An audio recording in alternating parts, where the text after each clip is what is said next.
are some similarities and there are some differences between Manchester City buying Jack Grealish and West Ham trying to offload Declan Rice. The similarities are that both Aston Villa and West Ham have got an asset. Both clubs know that they were going to leave. We know Declan Rice is going to leave. Aston Villa knew that Jack Grealish wanted to leave. In fact, they were so sure of it that actually when they negotiated his contract, there was a buyout clause, a release clause inserted in it. Now, don't get me wrong, Aston Villa wouldn't wanted a release clause put into Jack Grealish's contract. That would have been something that was stipulated and insisted upon by the player. But Aston Villa was savvy enough to make sure that the number was high. They knew that if he was going to go, they would get £100 million. Now, that's different to what our situation is with Declan Rice. We just know what we want, but there's no contractual stipulation in there that means we're guaranteed we get it.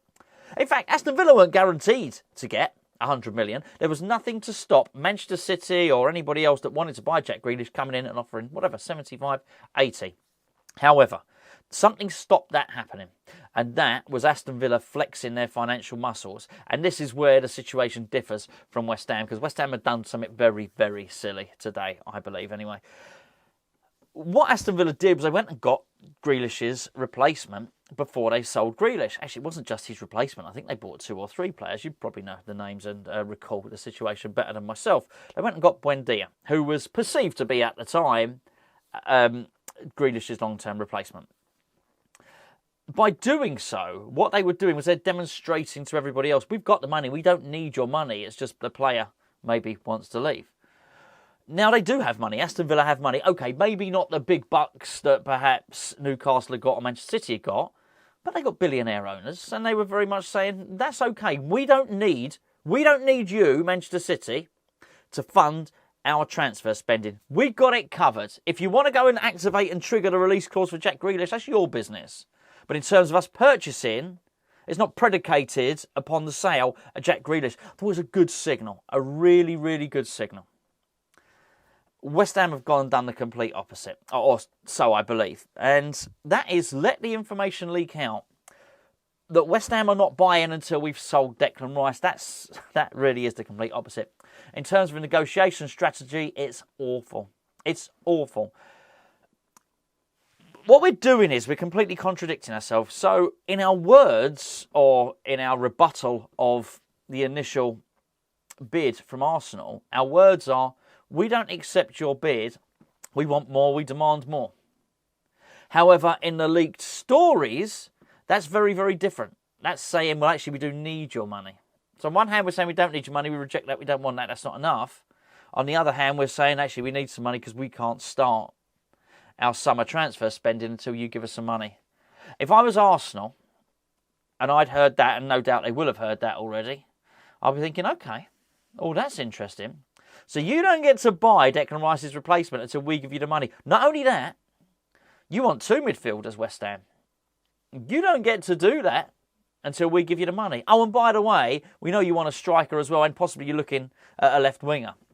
We find out today that Harvey Barnes would cost, I think, about £40 million. Now, don't get me wrong. I don't get caught up too much in these prices. I think prices are there to be negotiated. I don't have a problem with that at all. And I would suggest that Leicester are not in a good negotiating position. We should negotiate hard with them, and rightly so. However, we don't appear too good at this negotiating malarkey. Not since, I always use this as an example, not since that email went into, Sporting Lisbon for Willie Carvalho. That was, it was a demonstration of how bad we are at this stuff, and we are really, really poor at it. Negotiations are, well, it's big boy poker, isn't it? You're going to need your intuition. You're going to need to know that you've got a good set of hands. A good set of hands, a good deck, a good hand. You're going to know that you're going to have to bluff a little while. And you're going to need a poker face, and that poker face is just gone now because they now know that we need the money. It's a horrendous negotiating position.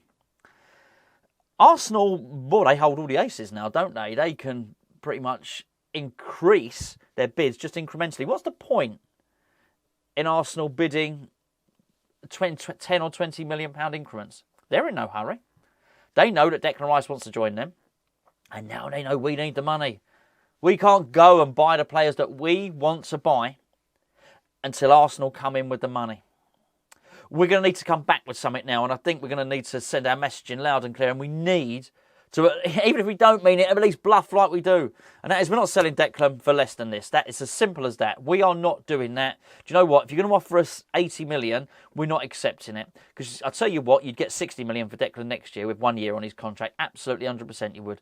And I just think maybe West Ham should be saying, well, okay. But I do think it's foolish. It's foolish that we would have to now do this. It's a ridiculous bit of information to let get out into the public domain. The other way that they can prove it isn't true is by actually buying someone now and doing what Aston Villa did. And for the life of me, I can't understand why we don't.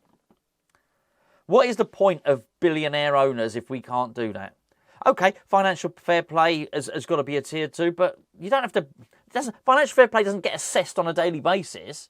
It'll get assessed at the appropriate time, at the end of the season, at the end of the financial year. I don't claim to know when it is, but it ain't now. It ain't today. There's nothing wrong with us going and buying Harvey Barnes for whatever the price we get him at. And then when the Declan Rice money does come in, that money can be then paid back to the club. Or whoever finances it, Kretinsky, he's worth billions and billions. Yet here we are. We find ourselves in this situation where we have to sell to buy.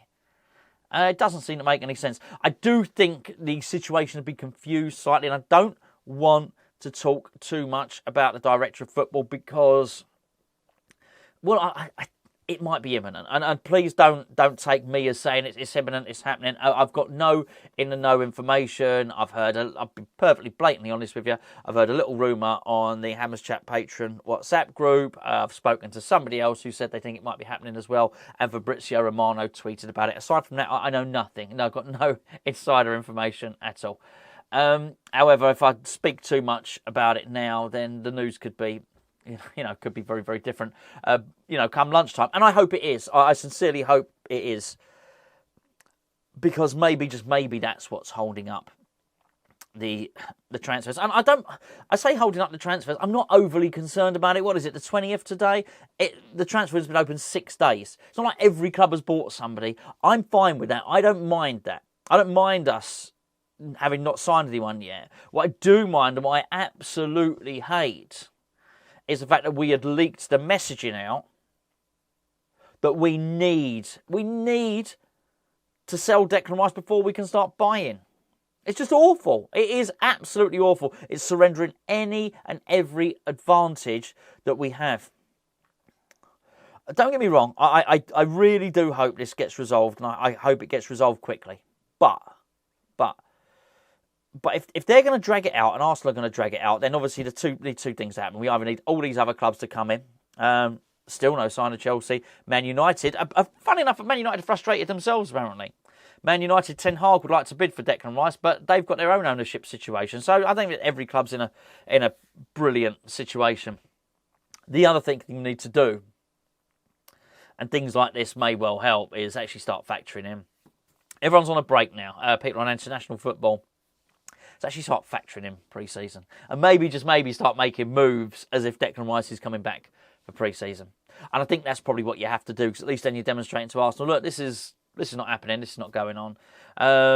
In many respects, I do hope he does sign for Manchester City. As I understand it, Manchester City might well be preparing a bid, but they don't seem to be in a hurry. They were after the lad Kovacic, is that his name, from Chelsea. Looks like they're stalling on him now because they want to have a look at Rice. I don't know. I don't even want to talk about it too much because, as I say, it might get old very, very quickly. But anyway, just thought I'd say absolute madness. From a strategy, from a negotiating position, what West Ham are doing is foolish in the extreme.